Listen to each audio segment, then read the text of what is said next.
Welcome to the AI for Oklahoma Classrooms podcast, a production of the Oklahoma State Department of Education's Office of AI and Digital Learning. I'm your host, Dr. Karen Leonard. We're so glad you're here. We started this journey because we believe in the power of Oklahoma teachers. We know the passion you bring to your students, but we also know that Sunday night feeling, the mountain of grading and the 3 different lesson plans you need for Monday morning. AI isn't here to replace the magic you bring to your classroom.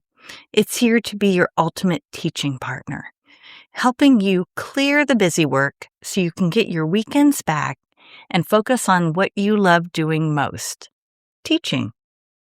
In our last episode, we looked at qualitative data, using AI to find common themes in student surveys and open-ended feedback. We talked about how to quickly hear the collective voice of your classroom so you can make those small, impactful adjustments on Monday morning.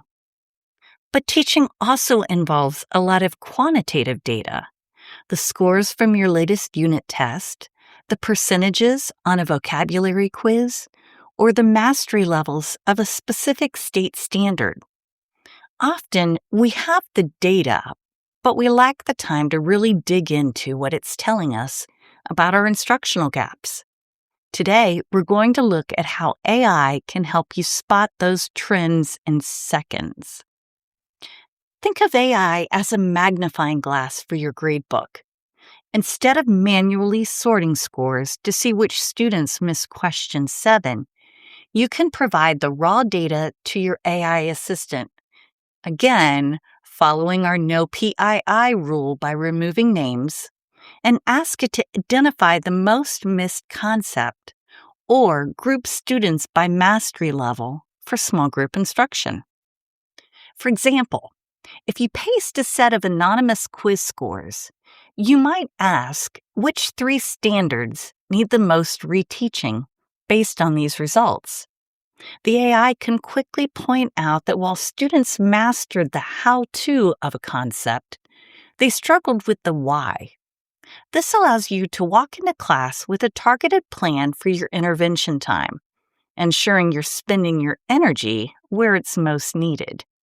For our educators in rural or smaller districts who are often managing 3 or more course preps, this level of data-driven instruction can feel impossible to maintain manually. AI levels the playing field. It acts as your personal department chair, helping you spot gaps in Algebra 1 while you're mentally shifting gears to prep for your geometry students.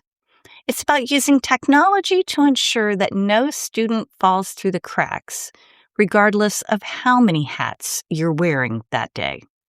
This is where AI really shines as a partner in long-term student success. We've talked about spotting the trends in one quiz, but what about the trends that develop over a semester?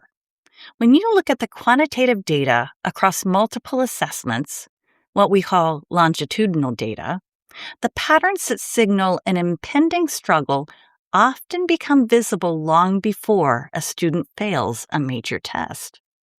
Think about the traditional way of tracking growth. You might have a mental note or maybe a dedicated spreadsheet trying to compare a student's September benchmark score to their November unit test score.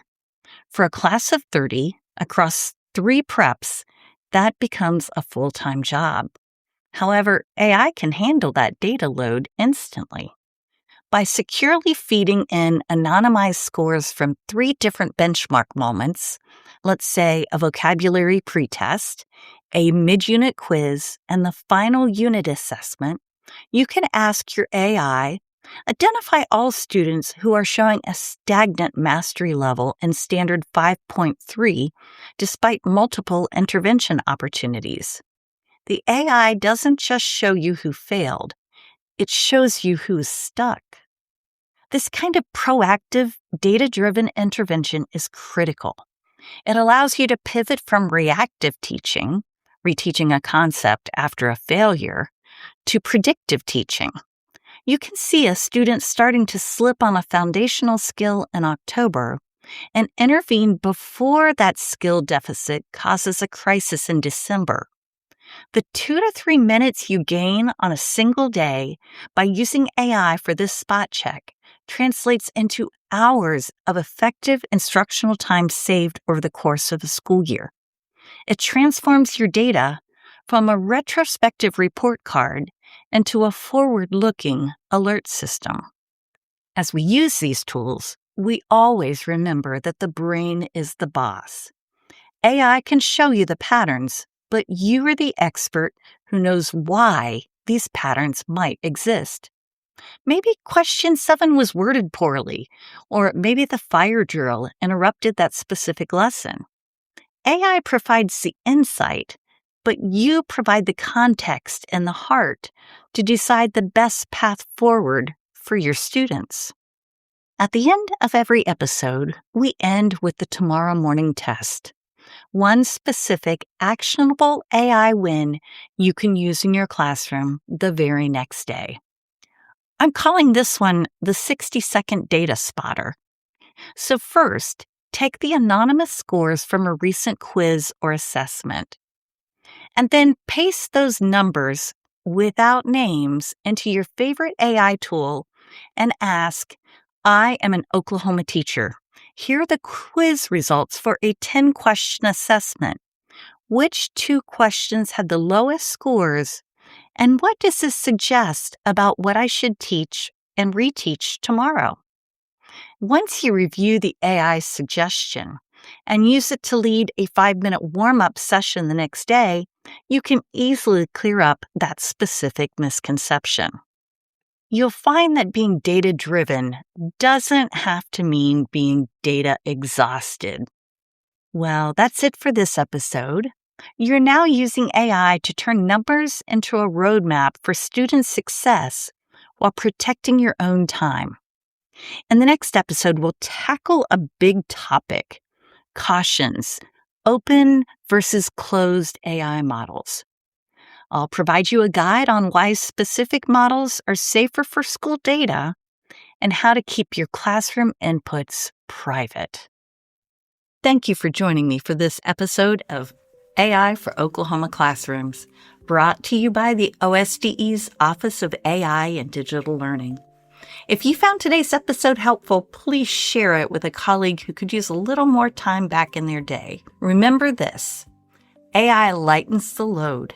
You bring the heart, the expertise, and make the impact in your classroom. See you next time.